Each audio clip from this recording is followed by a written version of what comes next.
And what is up with it, everybody? Live from the studios of WIUR at the La Pinta Student Union at Iona University. It's Woolley Mammoth Wednesdays. I'm your host, Cameron Woolley, bringing you the best and only the best sports on campus. So, I mainly just want to talk about one thing tonight. The thing that I've been anticipating for a while. Playoff hockey has been happening. Obviously, shenanigans have been happening all over the league. I mean, Winnipeg beating Vegas, Tampa going into Toronto and absolutely blowing them out of the water. Seattle in their first playoff game as a franchise, beating the defending Stanley Cup champs on the road. Just all around crazy. But I'm mostly going to talk about the two teams that played in our area. The New York Rangers and the New Jersey Devils played a hockey game in the Stanley Cup playoffs, game one of their first round series at the Prudential Center, a place that is allegedly the home arena of the New Jersey Devils. Although, surely didn't sound like it. When Vladimir Tarasenko scored that first goal, the place was deafeningly loud with Ranger fans. So, that's great. That was about what I was anticipating in the series, to be completely honest. But going in the first 10 minutes, obviously I'm a Devils fan, so I'm going to be talking about this from the Devils perspective. It's not a perspective that gets shown a lot in this area, so I don't really feel like I'm doing a big disservice to the business. But the first 10 minutes of last night disgusted me. 2 power plays, got no shots on any of them. And then went on to go 0 for 4 on the power play. Still no shots on goal. The Rangers got better looks shorthanded than the Devils got on the power play.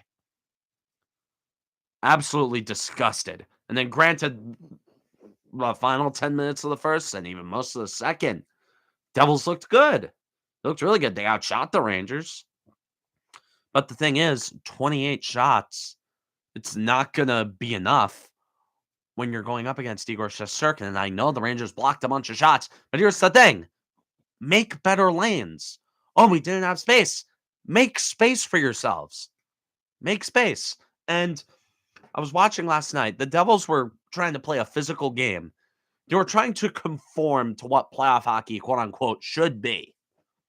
But the thing is, the Devils weren't playing the style that won them 52 games in the regular season. They didn't play their game. They played the Rangers game, and that's why the Rangers ended up dominating them for 60 minutes. Well, I don't know about dominated for 60 minutes because the Devils had they dominated the possession most of the time at 5-on-5.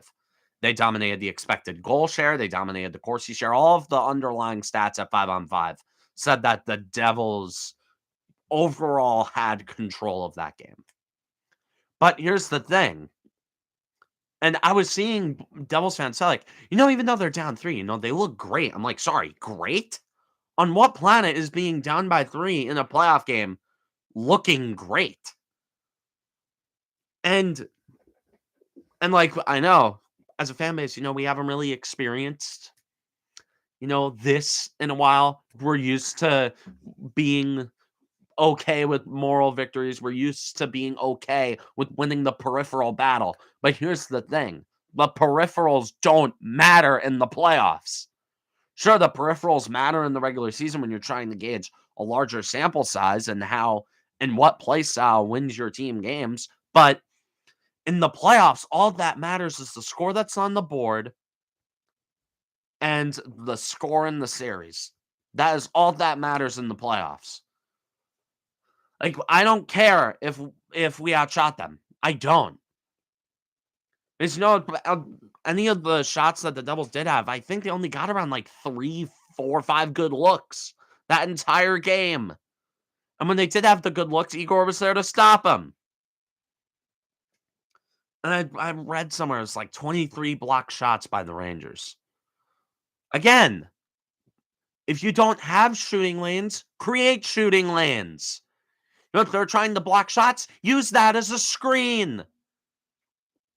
Adapt. And that falls on a lot of people. That falls on coaching. That falls on the players. Falls on everybody. To come out like that in the first playoff game, a series that we have been anticipating for months, all year, we've been hemmed against the Rangers for the playoffs. It's been determined ever since January. That was going to be, Devils Rangers, first round. It's happening. And most likely the games are going to be played at the Rock. And they were played at the Rock, and the Devils came out flatter than I ever thought they could look. That's the worst display of hockey I have seen from this team all year, and it came from the biggest game this team has played since 2012.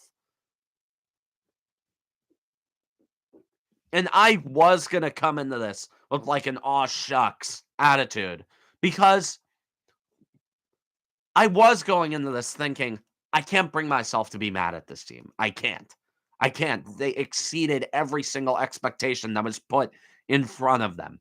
Most, if not all, the players exceeded every expectation put in front of them. The goaltending exceeded every expectation put in front of them. The defense exceeded every single expectation put in front of them. The coaching exceeded every single expectation put in front of them. The front office, the GM, exceeded every single expectation that was put in front of them.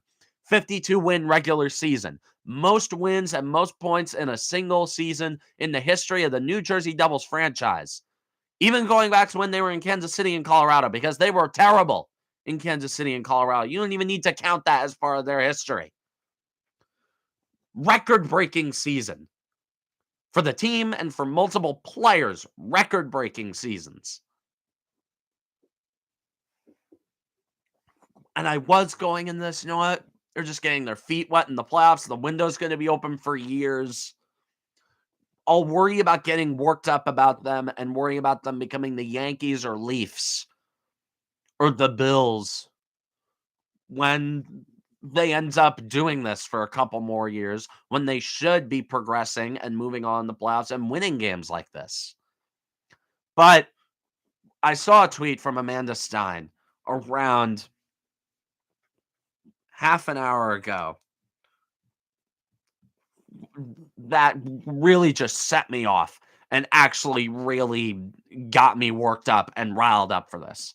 This, on top of watching Steve Dangle's video breaking down whatever the Leafs did last night, got me riled up for this. Amanda Stein, this is from her on Twitter, the team sanctioned reporter of the New Jersey Devils. If it comes from her mouth, if the tweet comes from her fingers on her Twitter account, on her Twitter handle, it's true. She tweets, players on the ice for the New Jersey Devils optional. Vitek Vanacek, Akira Schmid, Mackenzie Blackwood, Luke Hughes, Yegor Sharangovich, Brendan Smith, Miles Wood, Michael McLeod, Jesper Boqvist, Nate Bastian, Kevin Ball, and Curtis Lazar. I only named one player in the top 9, and that was Jesper Boqvist.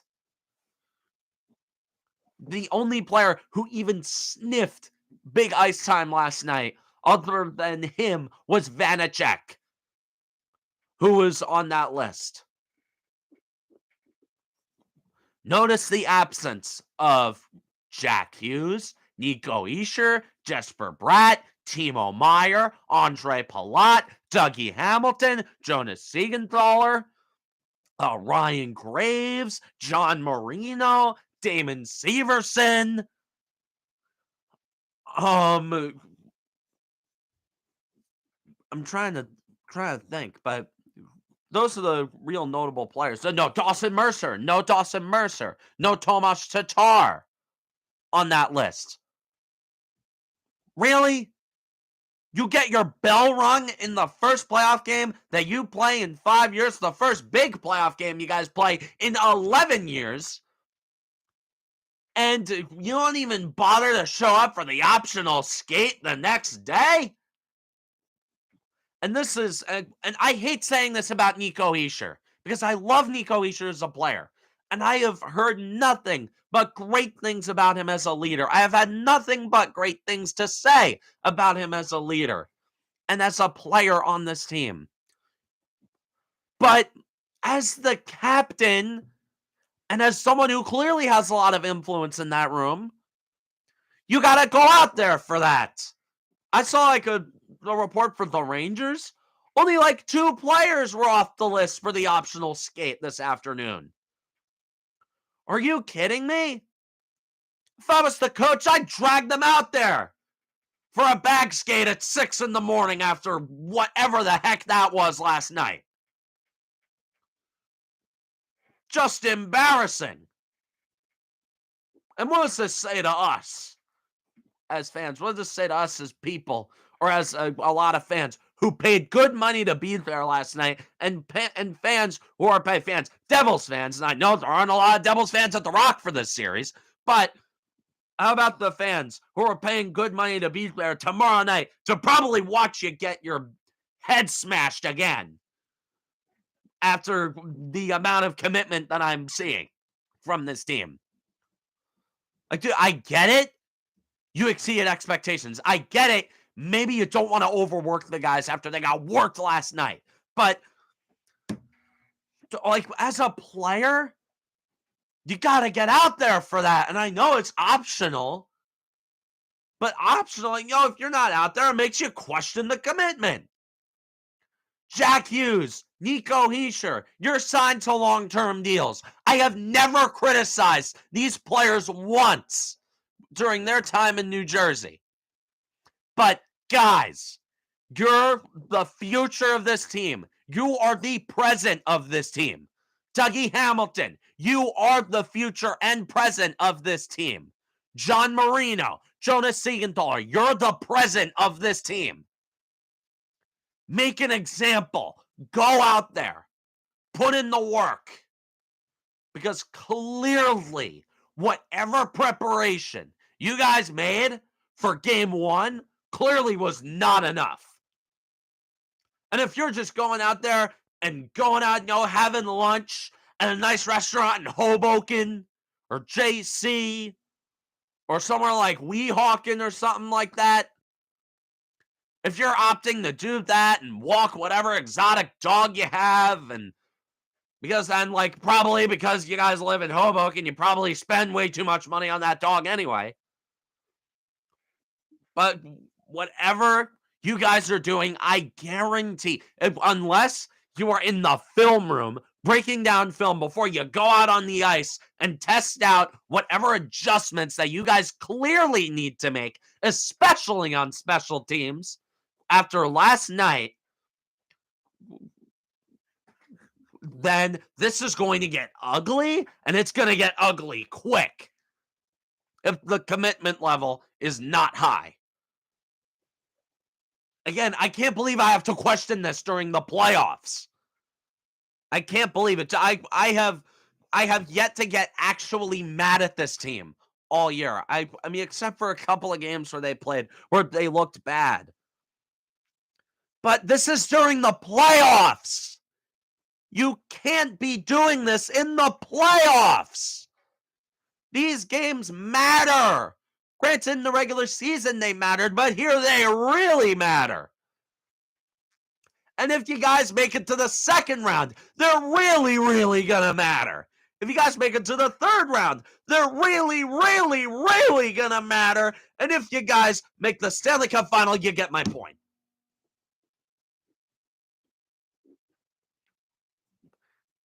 This team has earned my patience.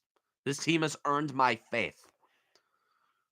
Every time I have had a question about this team, they've answered it. Every time this team has been given a test, they've passed it with flying colors. They've aced most of the hypothetical exams they've taken. They aced them. Aced. This team's better than this. This team is absolutely better than this. And that's what drives me nuts. The talent level's too high. Look at that. From a pure roster standpoint, the Devils are a better team than the Rangers. Look at the regular season matchup. The Devils are better than the Rangers. This is a series that you should be making close, if not winning entirely. And I get it. Well, playoff experience. And I know that definitely played a factor, at least in the first 10 minutes. And then after the first 10 minutes, they settled in. They found their legs, at least at 5-on-5. But it doesn't matter because they didn't score any goals anyway, aside from that gift penalty shot. And talk about the refs. The refs were on their side in this one. I can't believe I'm saying this, but the refs took the side of the New Jersey Devils in this game. 3 power plays in the first period. A power play a minute in. That's an opportunity to take momentum and get off running, get the crowd into it, and, really getting the Rangers on their back foot.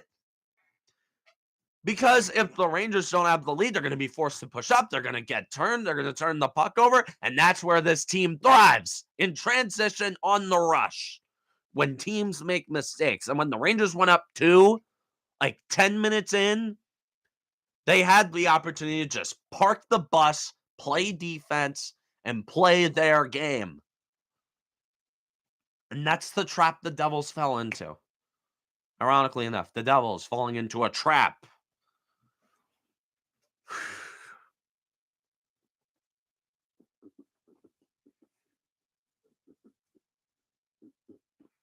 I still have faith in this team. I'd be dumb not to. Again, every test they had, they aced it. Flying colors, aced it. Every time I've had a question about this team, they've answered it. And I got another test for this team, another test that I'm giving them, and a test that the whole hockey world is giving them. Tomorrow night, you're going to play a Stanley Cup playoff game. You're going to be lacing up skates. Those skates are going to be hitting your home ice, no matter how many supposed road fans are in the building. This is your ice. This is your building. This is your territory.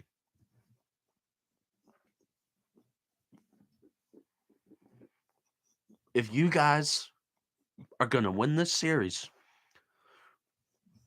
when that puck drops at around what time? 7:30 tomorrow night? You're not going to have a slow start. You're going to go out there. You are going to be off and running. You're going to make the necessary adjustments. You are going to get good looks. You're going to solve the 10 by 10 by 10 Rubik's Cube that is Igor Shesterkin. If you are going to win this series.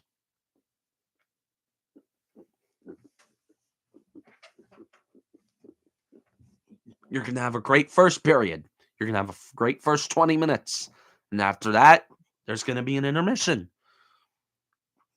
where your coach is going to tell you, that was a great 20 minutes. Let's have another great 20.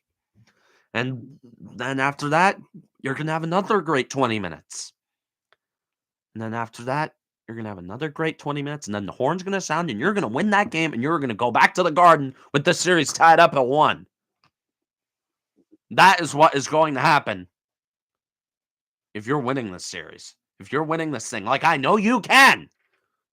That's what you're going to do tomorrow night. If you want to win this series, if you want to win this thing, and I know you want to win this series. I know you hate the Rangers. You want to get back at them. Oh, we've wanted to get back at them. We've been waiting years for this. If you're winning this series, everything I have just said, that is what you are going to do tomorrow night. I rest my case. That's about all I have for today. I don't really want to jump into anything else because I mean, with the Yankees, there's not really much interesting happening. I don't pay attention to the Knicks, and I'm not going to pretend that I've been a day oneer with the Knicks. Like, sure, yeah, they're playing a big playoff series against the Cleveland Donovan Mitchells, but you know, I'm not going to be like a lot of Ranger fans on Twitter and act like I've been there the whole time, but I've really just pretended to care in the playoffs. Anyways, real short one for me today. I just want to say that. Um, as always, this has been Woolly Mammoth Wednesdays. I have been your host, Cameron Woolley. Wishing you all a great rest of your day, a great rest of your week, great rest of the semester. I know some of y'all have some pre-final papers you got to get in. I know I got a couple I got to get cracking at. Again, want to say it tonight at 8 p.m. Iona University's Rocket League team is going to be playing the semifinal match of their miracle run. That's nothing short of it is a miracle Cinderella run in the ECAC Rocket League.